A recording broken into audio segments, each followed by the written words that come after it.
नमस्कार, मैं आपके साथ सुमित अवस्थी हूँ। आज सबका बहुत बहुत स्वागत है। शाम के 7 बजने वाले हैं। चक्रव्यूह का वक्त हो गया है। सबसे पहले वो कहानियां जिन पर आज आपने वोटिंग कर अपनी पसंद हमको बताई है। पहली कहानी, एक और नीट की छात्रा की सुसाइड हुई है। कैसे लगातार ये तिलिस्म टूटता जा रहा है, क्यों छात्र छात्राएं मेडिकल में दाखिले की इस परीक्षा को लेकर इतने ज्यादा दबाव में हैं। इस खबर को 17% लोग देखना चाहते हैं। आगे डिटेल में इस पर बात करते हैं। अगली कहानी थी, जंतर मंतर में आंदोलन के बाद अब कॉकरोच जनता पार्टी क्या करेगी, उसका भविष्य क्या है, प्लान क्या है उसका नेक्स्ट। इस खबर को बहुत दिलचस्पी है, 22% लोग देखना चाहते हैं। आगे डिटेल में सीजेपी के प्लान के बारे में बात करते हैं। एक और कहानी, बिहार के बांकीपुर में सियासी झांकी, किसका पलड़ा भारी, क्या बीजेपी सीट बचा पाएगी या प्रशांत किशोर इस बार जीत जाएंगे। इस खबर को 29% लोग देखना चाहते हैं। 7:28 पर डिटेल में इस पर बात करेंगे। और आज जिस खबर को सबसे ज्यादा आप तमाम लोगों ने पसंद किया है वो है, संसद में परीक्षा बिल पेश हो गया, लेकिन हंगामा आज भी जारी रहा। संसद की कार्रवाई आज भी दोनों सदनों में नहीं चली है। 32% लोग ये देखना चाहते हैं आखिरकार क्यों इतना हंगामा अब भी मचा हुआ है। चक्रव्यूह, समय गवाह है। आज चक्रव्यूह आपके शो का नाम भी है और चक्रव्यूह इस स्टोरी का नाम भी है। इस चक्रव्यूह को हम हिंदी में बोल रहे हैं, चक्रव्यूह है ये। समय गवाह है। महज 5 अक्षरों का ये शब्द हर दौर में कठिन दौर का प्रतीक है। महाभारत की कथा में चक्रव्यूह के 7 घेरे थे। एक घेरा तोड़ते ही सामने दूसरा खड़ा हो जाता था और युद्ध तब तक खत्म नहीं होता था जब तक आखिरी घेरा यानी 7वां घेरा भेद ना दिया जाए। मौजूदा समय में संसद में भी कुछ ऐसा ही चक्रव्यूह रचा जा रहा है। विपक्ष की इस व्यूह रचना के बारे में तफसील से आगे आपको बताऊंगा। उससे पहले आपको आज की पिक्चर ऑफ द डे को जरूर देखना चाहिए, जिस वजह से जबरदस्त सियासी बवाल मचा हुआ है। बिहार के सिवान में 25 जुलाई को स्टूडेंट प्रोटेस्ट के दौरान AK-47 से फायरिंग की तस्वीरें सामने आई हैं, जिसने विपक्ष के चक्रव्यूह को सरकार के खिलाफ और कड़ा बना दिया है। जरा इन तस्वीरों को अब ध्यान से देखिएगा।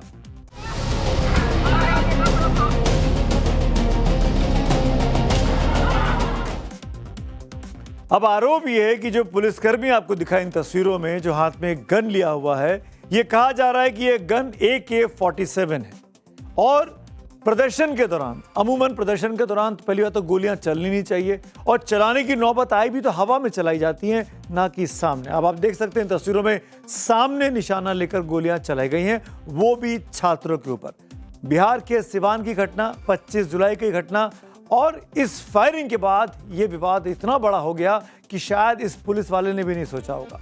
खबर आई कि प्रदर्शन के दौरान SP वहां के जो है पूरन झा के बॉडीगार्ड अभिषेक पटेल नाम है शख्स का, इसने AK-47 से सामने की ओर फायरिंग की है। फायरिंग का वीडियो भी अब सामने आया। वीडियो सोशल मीडिया पर ट्रेंड कर रहा है। पुलिस की कार्रवाई पर सवाल उठ रहे हैं। फिर पटना पुलिस हेडक्वार्टर ने पूरे मामले की दबाव में आकर रिपोर्ट मंगाई, जांच की, और प्रारंभिक जांच में यह वीडियो सही पाया गया, यानी सामने निशाना लगाकर गोली चलाई गई AK-47 से।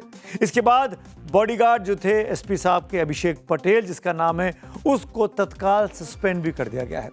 पूरे मामले की अब डिपार्टमेंटल इंक्वायरी यानी विभागीय जांच के आदेश भी दिए गए हैं। इतना ही नहीं, अब तो ये मामला सुप्रीम कोर्ट तक पहुंच गया है, क्योंकि इनिशियली पुलिस ने माना कि यह वीडियो ठीक है।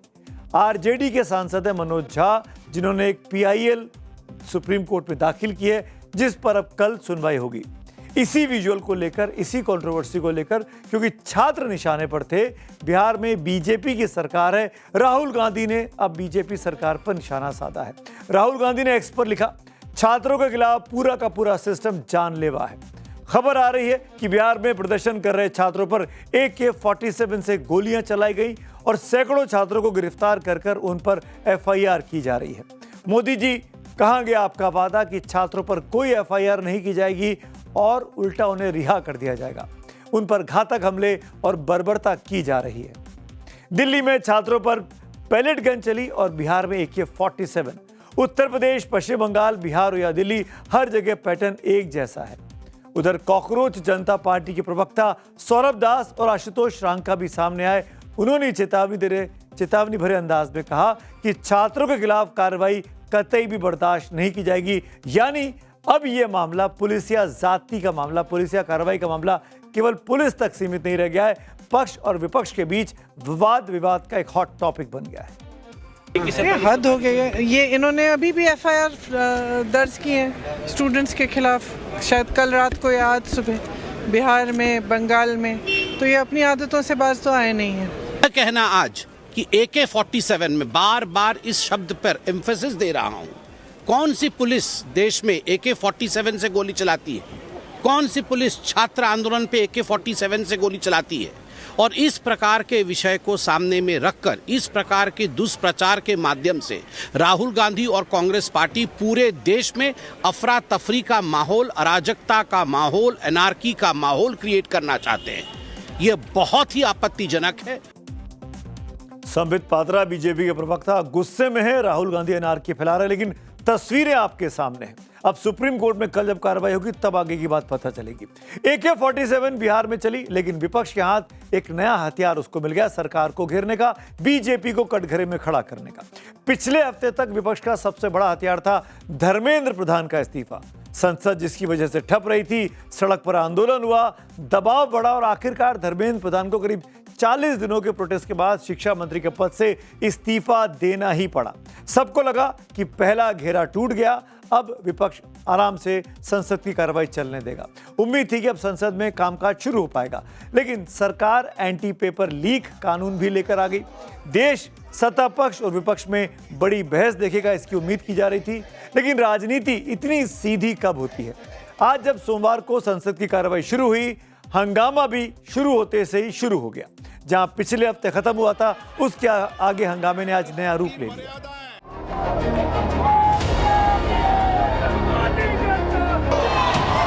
प्रश्नकाल चलाने में सहयोग पैदा करें। आपके प्रश्न हैं। Speaker sir, I introduce the bill. आप नारेबाजी तख्तियों की जगह चर्चा करें, संवाद करें। सरकार और सभी दिल मरकर सहमति बनाए।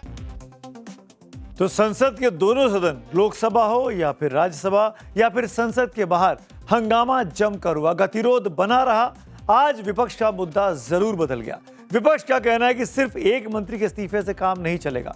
दिल्ली में छात्रों पर जब प्रदर्शन हुए, छात्रों के 20 जुलाई को खासतौर पर पिछले सोमवार को, तब उन पर पैलेट गन से फायर किया गया। पुलिस रैपिड एक्शन फोर्स ने लाठीचार्ज किया, आंसू गैस के गोले छोड़े, पथराव किया और पुलिस की लाठियों पर कील लगी हुई थी। विपक्ष का मांग है कि अब गृह मंत्री यानी अमित शाह सदन में आकर जवाब दें।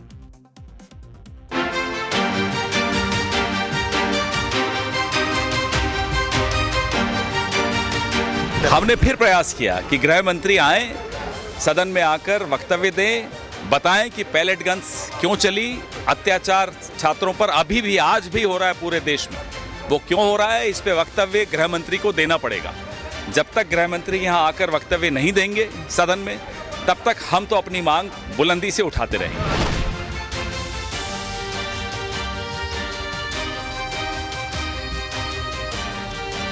Where the Home Minister?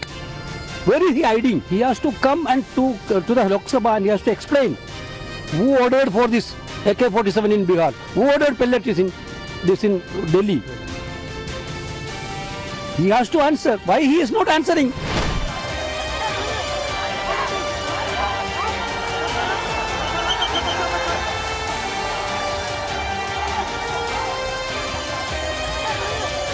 आपने आश्वासन दिया बच्चों को केस मुकदमे नहीं लगेंगे, और मुकदमे लग रहे हैं। अगर सोशल मीडिया पे लिख रहे हैं तो पुलिस जा रही है उनके घर पे।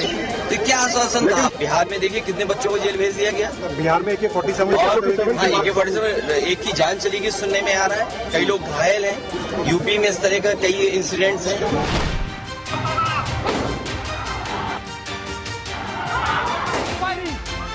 छात्रों पे जो वायलेंस हुआ, एक्सेसिव यूज हुआ, पैलेट गन्स यूज किए, जो कम्प्लीटली आउट ऑफ प्रोटोकॉल है।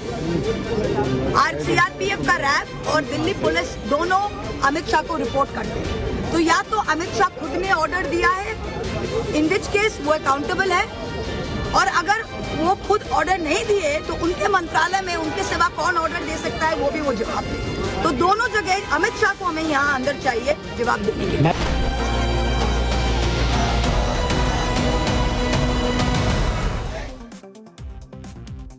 तो धर्मेंद्र प्रधान के मोदी कैबिनेट से इस्तीफे के बाद अब विपक्ष की मांग है कि तमाम जो पुलिस या जातियों के सवाल हैं, इन सवालों का जवाब खुद गृह मंत्री अमित शाह को आकर सदन में देना चाहिए। यानी विपक्ष के सियासी चक्रव्यूह का पहला घेरा धर्मेंद्र प्रधान के ऊपर था, वो मिशन अब पूरा हो गया। अब दूसरा घेरा वो गृह मंत्री अमित शाह पर कस रहे हैं और उनसे जवाब की मांग कर रहे हैं, क्योंकि पुलिस, खासकर दिल्ली पुलिस, सीआरपीएफ जिसके अंदर आरएएफ आती है, ये उनका विभाग है, उनके विभाग आने वाले ये तमाम डिपार्टमेंट है और यही राजनीति का चक्रव्यूह भी है। अब बात संसद के अंदर क्या हुआ इसकी भी कर लेते हैं। हंगामे और बार बार स्थगन के बीच सरकार ने आज लोकसभा में एंटी पेपर लीक संशोधन बिल पेश कर दिया, लेकिन विपक्ष इस बिल पर चर्चा के लिए फिलहाल राजी नहीं हुआ है। मांग वही है, पहले अमित शाह का बयान हो और फिर चर्चा करें। For leave to introduce the public examinations bracket prevention of unfair means amendment bill 2026 to amend the public examination prevention of unfair means bill 2024। एक तरफ तो इतना अमेंडमेंट का नोटिस आए हैं, आपने आश्वासन भी दिया कि पर्याप्त समय देंगे, तो फिर यहाँ चर्चा को रोकने के लिए ये नारेबाजी क्यों कर रहे हैं, मुझे ये समझ में नहीं आ रहे हैं। ये तो युवाओं का पूरा इस पर नजर है और इतना important bill public examination prevention of unfair means जैसे बिल को चर्चा के लिए रोकना, ये बहुत गलत मैसेज भेज रहा है। मैं कांग्रेस पार्टी को फिर से रिक्वेस्ट करता हूँ, अपने साथियों को समझाइए, आपस में सहमति बनाए। हम इस विषय पर चर्चा करना ही चाहते हैं, इसलिए मैं आज फिर आपको 3 घंटे का समय देता हूं। शाम को 5 बजे तक सरकार और सभी दिल मिलकर सहमति बनाए ताकि 5 बजे इस विधेयक पर चर्चा हो सके। विपक्ष का काम है कि वो सरकार से जवाब मांगे, जवाब तलब करे, लेकिन सरकार भी ये कह रही है कि उसने जवाबदेही पेपर लीक के मामले में तय कर दी है। यानी शिक्षा मंत्री का इस्तीफा हो गया है, अब संसद चलनी चाहिए और परीक्षा के सुधारों पर जो नया संशोधन बिल लेकर आए उस पर चर्चा होनी चाहिए। संसद में आज एक और बेहद दिलचस्प तस्वीर सामने आई। शिक्षा मंत्री से इस्तीफा देने के बाद धर्मेंद्र प्रधान आज पहली बार संसद पहुंचे, या ऐसा कहिए कि पहली बार उस गेट से संसद में प्रवेश किया जहां से तमाम सांसद एंटर करते हैं। वो मंत्री जी वाले गेट से नहीं गए, मकर द्वार से गए, जहां पर तमाम कैमरे खड़े होते हैं। और जब धर्मेंद्र प्रधान वहां पहुंचे तो बीजेपी के तमाम सांसदों ने बड़े हर्षोल्लास के साथ, नारेबाजी के साथ, जिंदाबाद के नारे लगा के धर्मेंद्र प्रधान का स्वागत किया। चेहरे पे धर्मेंद्र प्रधान के एक राहत भी थी, मुस्कुराहट भी थी। बिहार के सांसद गोपाल जी ठाकुर ने तो उन्हें मिथिला की पारंपरिक टोपी फाग भी पहनाई। आमतौर पर मंत्री इस्तीफा देता है तो पार्टी के लोग उससे ऐसे बचते हैं जैसे परीक्षा में नकल करते कोई छात्र पकड़ा गया हो, इसीलिए उसे दूरी बनाते हैं। लेकिन धर्मेंद्र प्रधान के केस में बिल्कुल उल्टा हुआ। पार्टी उनके साथ खड़ी रही, उनके पीछे खड़ी रही। इस स्वागत समारोह पर विपक्ष पूछ रहा है, यह स्वागत किस बात का हो रहा है? पेपर लीक कराने का, नीट छात्रों की खुदकुशी कर लेने का, या फिर छात्रों पर हुए लाठीचार्ज का? सूत्रों का कहना है कि संसद के भीतर गलियारे में भी आज बहुत ही दिलचस्प वाकया एक और सामने आया। सदन के गलियारे में एक छोटी सी मुलाकात ने बड़े राजनीतिक संदेश भी दिए हैं।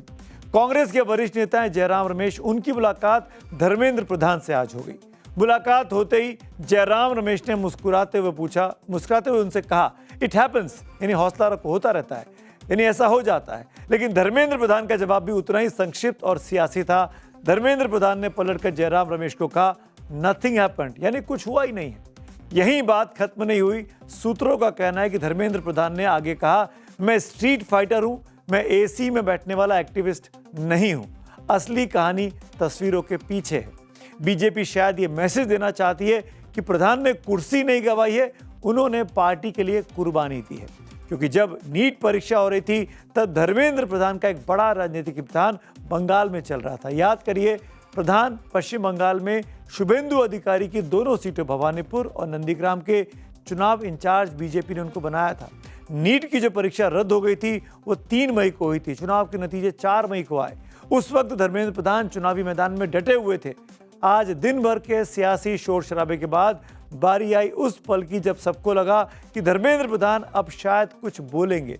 धर्मेंद्र प्रधान सदन से बाहर निकले, मीडिया के कैमरे तैयार थे, माइक आगे बढ़े।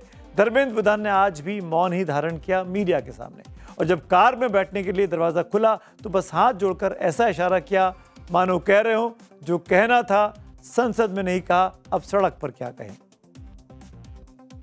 बात करते हैं आज की अगली स्टोरी की ओर, और अब बात कॉकरोच जनता पार्टी की, जिसके जस्ट को लेकर अब सवाल उठ रहे हैं। बड़े सवाल बीजेपी के बड़े नेता उठा रहे हैं। आज इन्हीं सवालों की पूरी पड़ताल करेंगे।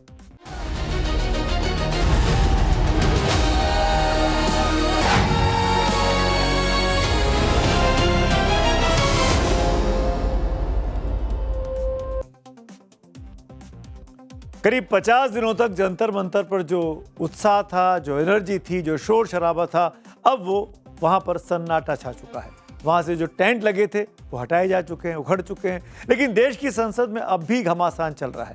देश की संसद में अब भी ये घमासान चल रहा है कि आखिरकार क्यों छात्रों पर गोलियां चलाई गई। सड़क का शोर भले थम गया हो, लेकिन सोशल मीडिया की टाइमलाइन से लेकर चाय की टपरी और ड्राइंग रूम की चर्चाओं तक जनता सिर्फ अब यही पूछ रही है कि अब सीजेपी आगे क्या करेगी। जंतर मंतर के बाद अब कॉकरोच जनता पार्टी के आगे की मंशा क्या है? क्या कॉकरोच जनता पार्टी बुलंद आवाज अब धीमी पड़ जाएगी?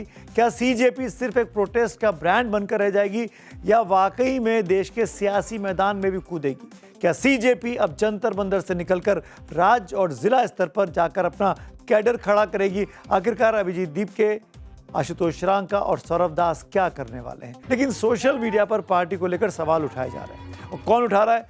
भारतीय जनता पार्टी के नेता, बीजेपी के बड़े नेता हैं, वरिष्ठ वकील हैं और महेश जेठमलानी जी। वो अपने एक्स पर लिखते हैं अपने पोस्ट में, यकीन नहीं होता सीजेपी नेतृत्व होटल में जीत का जश्न मना रहा है। दिल्ली में कई दिनों तक हिंसा देखने के बाद ये तथाकथित युवा कार्यकर्ता अब संगीत बजाकर नाच रहे हैं। इस पोस्ट के जरिए जेठमलानी साहब क्या कहना चाहते हैं ये तो वही जाने, लेकिन अगर सीजेपी कार्यकर्ता जीत का जश्न नाच गाकर मना रहे हैं तो इसमें गलत क्या है? क्या शिक्षा मंत्री धर्मेंद्र प्रधान का इस्तीफा सीजेपी के लिए जीत नहीं है? जीत और जश्न तो एक दूसरे के पूरक है।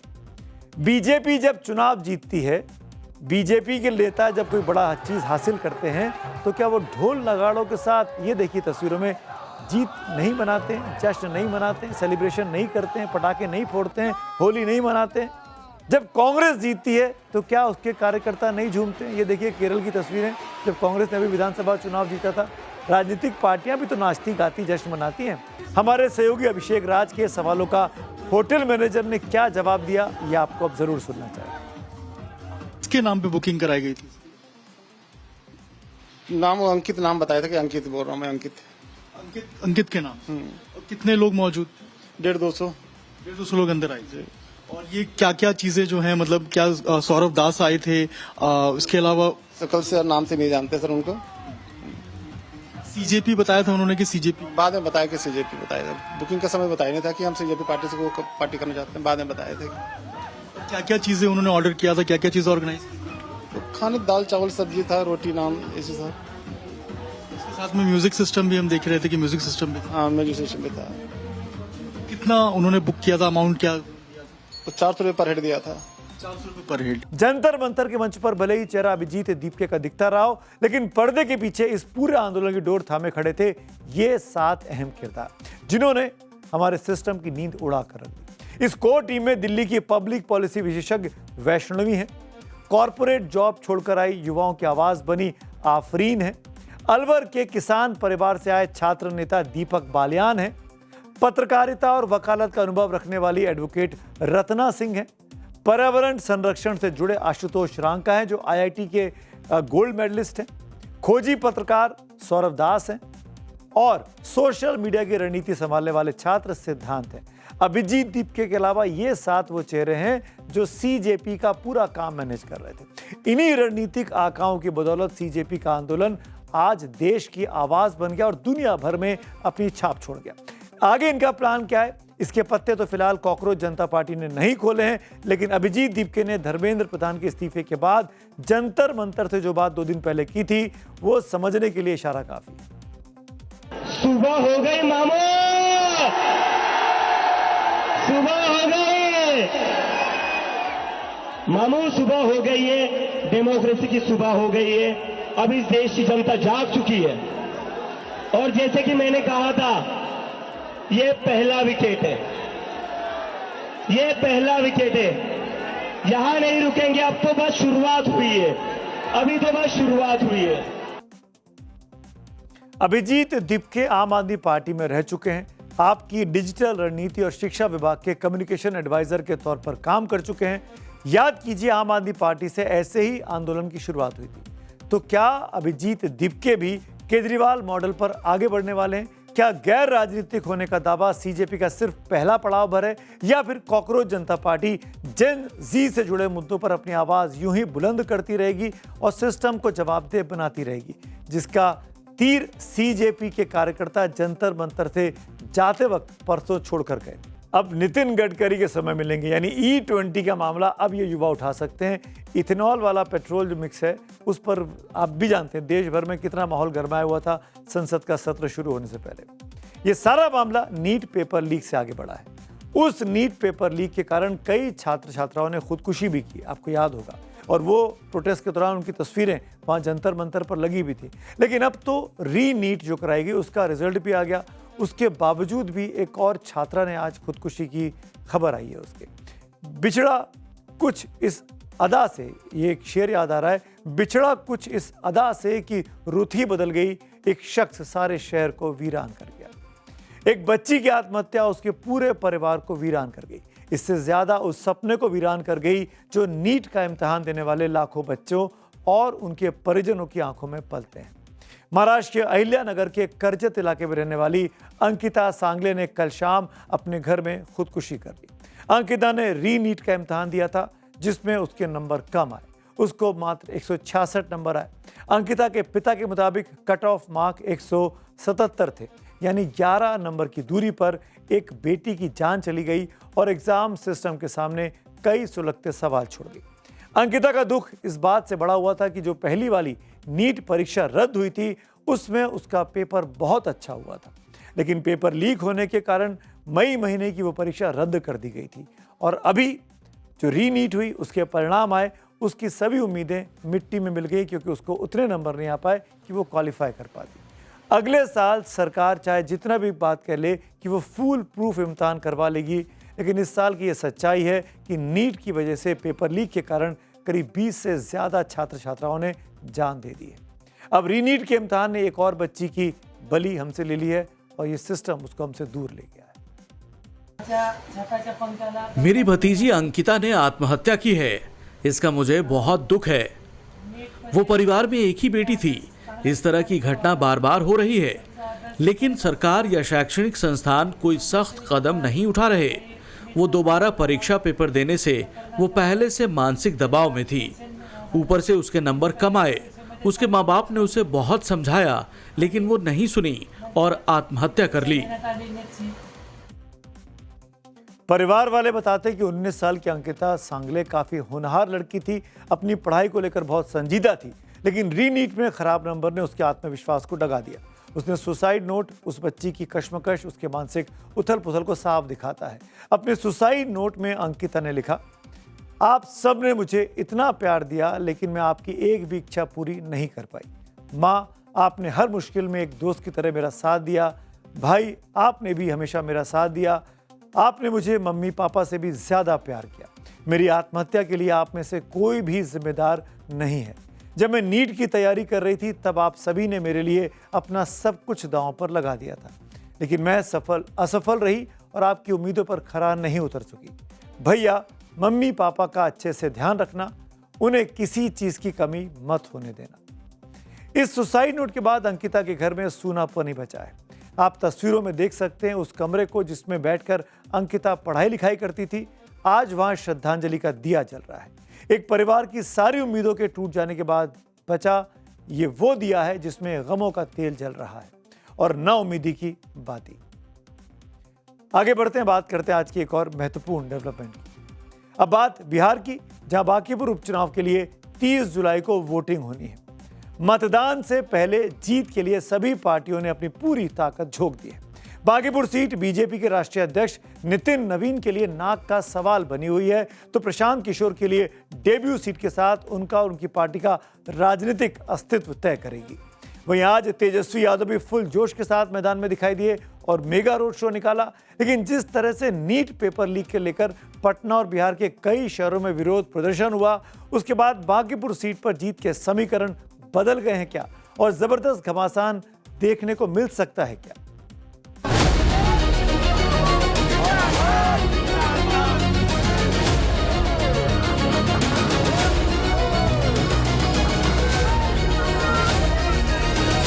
बांकीपुर विधानसभा फिर से कमल खिलाने जा रही है।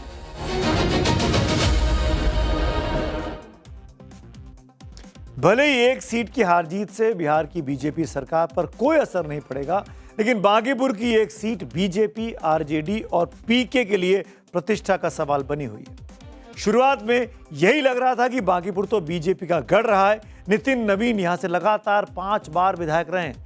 यहां से बीजेपी को हराना आसान किसी के लिए भी नहीं है। लेकिन जब प्रशांत किशोर ने बांकीपुर सीट पर रुमाल रखा और बीजेपी को घोषणा करने के बाद अपना पहला उम्मीदवार बदलना पड़ा, बताया गया कि पार्टी के लिए समीकरण वहां पर कठिन हो गए। लेकिन इसके बाद दिल्ली में जंतर मंतर पर हुए युवाओं के धरने ने भी बीजेपी के विरोधियों के हौसले इस इलाके में मजबूत किए, क्योंकि छात्रों ने यहां भी प्रदर्शन किए।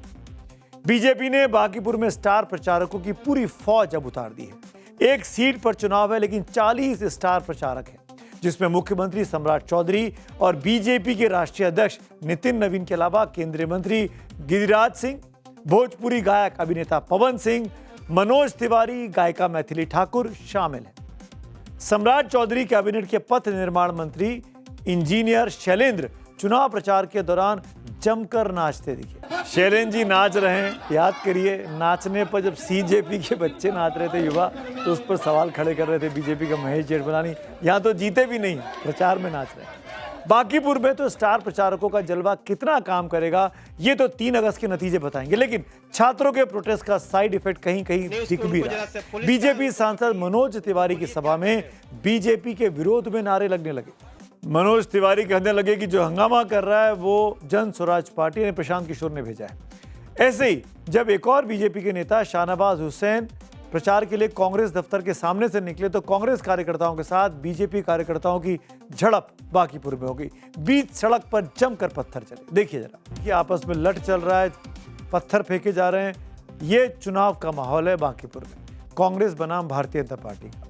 इसी तरह एक और मशहूर जो भोजपुरी स्टार हैं, गायक हैं, पवन सिंह, जो अब एमएलसी भी हो गए हैं, उनके कार्यक्रम में भी अफरा तफरी मची, जमकर कुर्सियां चली। देखिए, पवन सिंह बहुत ही लोकप्रिय कलाकार हैं। पवन सिंह को देखने के लिए लाखों की संख्या में भीड़ उमड़ती है और शायद ये उस वजह से हंगामा हुआ हो। लेकिन बीजेपी की सबसे ज्यादा किरकिरी गली मोहल्लों में होती दिखाई दी। जब कुछ नेता बीजेपी उम्मीदवार का प्रचार कर रहे थे, तो जनता ने विरोध शुरू कर दिया, जिसके बाद बीजेपी नेता स्थानीय लोगों से भिड़ गए। बांकीपुर से नितिन नवीन 2006 से लगातार जीत रहे हैं। ये देखिए आपस की तस्वीर। बांकीपुर से आपको याद दिलाऊं, नितिन नवीन जो कि अब बीजेपी के अध्यक्ष बन गए और 2006 से लगातार जीतते आए विधायक हैं। अगर स्थानीय लोगों को परेशानी है तो वो शिकायत करेंगे, तो बीजेपी के सामने ही तो करेंगे। ये लोग जो थे ये किसी पार्टी के कार्यकर्ता हैं या नहीं है, लेकिन ये तस्वीरें दिखा रही है कि कहीं ना कहीं आपस में कुछ ना कुछ गफलत और कन्फ्यूजन का माहौल जरूर है। बांकीपुर की सीट सिर्फ वहां चुनाव लड़ रहे उम्मीदवारों के लिए अग्नि परीक्षा नहीं है, ये कई बड़े नेताओं का राजनीतिक भविष्य भी तय करने की क्षमता रखती है।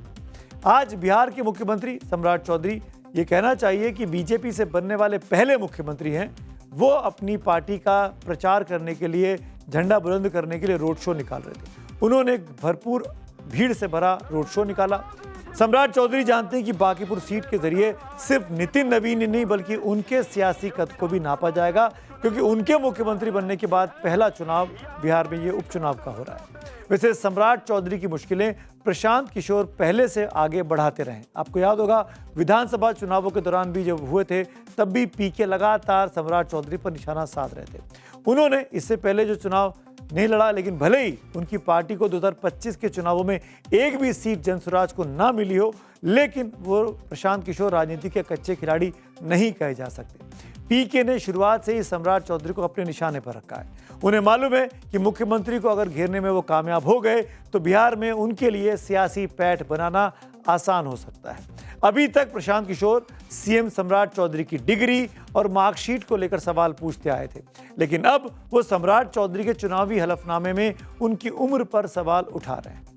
इंस्टाग्राम पर प्रशांत किशोर _ऑफिशियल आईडी पर ये फोटो अपलोड की गई है, जिसमें बताया गया है कि 1999 में सम्राट चौधरी की उम्र 31 साल थी, 2005 में 26 साल हो गई। यानी 99 में वो 31 के थे, 6 साल उम्र आगे बढ़ने के बजाय वो 5 साल छोटे हो गए, 31 के बजाय वो 26 के हो गए। फिर 2010 के चुनाव में वो वापस 28 साल के हो गए, यानी 5 साल में वो 26 से बढ़कर 28, 2 साल ही बढ़े। और 2020 में वो 51 साल के हो गए, यानी पहले तो उम्र 5 साल कम हुई, फिर 5 साल में उनकी उम्र 2 साल ही आगे बढ़ पाई। हमारी रिसर्च टीम ने भी मुख्यमंत्री सम्राट चौधरी के चुनावी हलफनामे निकाले, जिसमें चौंकाने वाला खुलासा होता दिखाई देता है। आंकड़ों को ध्यान से देखिए। 2010 के चुनावों में दिए गए हलफनामे में उनकी उम्र 28 साल थी, जबकि 2012 में दिए हलफनामे में उनकी उम्र 43 साल हो गई, यानी 2 साल में सम्राट चौधरी की उम्र 15 साल बढ़ गई। विपक्ष ने इसी आधार पर निर्वाचन आयोग में शिकायत करता रहा, लेकिन एक्शन क्यों नहीं लिया जाता है वो भी अब आप एक्सपर्ट से समझ लीजिए। नॉर्मली इलेक्शन कमीशन में जब पर्चा दाखिल होता है उस समय कोई उसको ठीक से चेकिंग नहीं की जाती कि उसने पिछले वाले उसमें क्या एज दिखाई थी या पिछले में क्या एसेट्स दिखाए थे या कितने एजुकेशन क्वालिफिकेशन। और हमने देखा है जब हम एफिडेविट्स अपलोड करते हैं कि उसमें काफ़ी गलतियां होती हैं। कई लोग एज ही अपनी गलत लिखते हैं या एज 25 साल से भी कम लिखते हैं या एज लिखते ही नहीं हैं, उनके भी एफिडेविट्स सब एक्सेप्ट हो जाते हैं। बीजेपी के लिए बांकीपुर उपचुनाव में मुश्किलें अगर हो सकती हैं तो उसका बड़ा कारण छात्रों का पटना से लेकर दिल्ली तक हुआ विरोध प्रदर्शन भी है। बांकीपुर जो कॉन्स्टिट्यूंसी है वो पटना, उस इलाके में पटना यूनिवर्सिटी आती है, लॉ कॉलेज आता है, कई कोचिंग इंस्टीट्यूट्स और हॉस्टल्स आते हैं। प्रदर्शनों और लाठीचार्ज से युवा वर्ग में फैला आक्रोश बीजेपी के खिलाफ जा सकता है। इसी माहौल को बुनाने में प्रशांत किशोर और आरजेडी अब लग गए हैं। इस आंदोलन ने युवाओं, छात्रों और फर्स्ट टाइम वोटर्स के बीच बेरोजगारी और शिक्षा व्यवस्था को चुनाव का मुख्य मुद्दा भी बीते एक हफ्ते में बना दिया है। बांकीपुर विधानसभा में 3,78,000 कुल वोटर हैं, जिसमें करीब 1,20,000 से 1,35,000 वोटर 18 से 29 आयु वर्ग के हैं और ये 35% वोटर्स चुनाव की दिशा तय कर सकते हैं, यानी युवा वोटर्स हैं। ये वो जेनजी है जिन पर पॉलिटिकल पार्टियों ने बहुत कम रिसर्च की है, जिनमें गुस्सा है, उतने ही ये क्रिएटिव लोग भी हैं और सरकार से सवाल भी पूछते हैं जो अभी तक नहीं देखा जाता था। दिल्ली के प्रदर्शन ने ये साबित भी कर दिया। जब प्रदर्शन हो रहा था अभी पटना में, तब भी कई ऐसे वीडियो सामने आए थे जिसमें जेन जी का एक अलग रंग पटना की सड़कों पर देखने को मिला। हो सकता है कि ये रील आपने पहले भी देखे हो।